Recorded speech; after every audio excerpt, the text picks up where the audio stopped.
Hey guys, in this video I'm gonna show you how to password protect a Word document. So let's get started.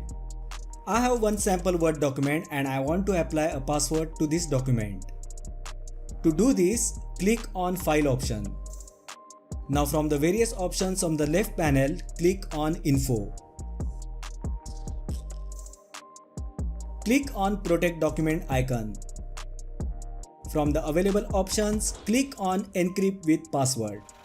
A encrypt document pop-up will be opened where you need to enter the password to lock the document. Just enter the password of your choice.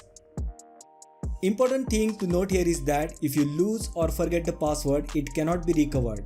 So it is advisable to note down your password somewhere else or to use the password that is easy to remember like birth date or mobile number.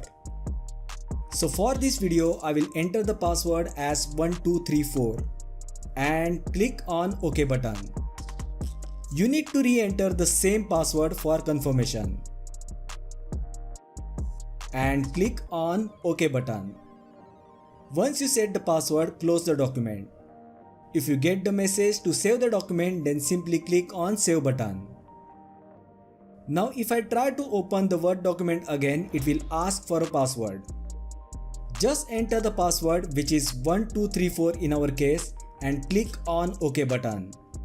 This way you can password protect a Word document. If you want to remove the password, then again click on File menu, then Info, then Protect Document, and then Encrypt with Password. On pop-up, just clear the password and click on OK button. And then save the document if needed. Now your document is not password protected. So that was the tutorial on how to password protect a Word document. If you find the video helpful, then please like and share the video. And please subscribe to my channel. Thanks for watching and I will see you in the next video.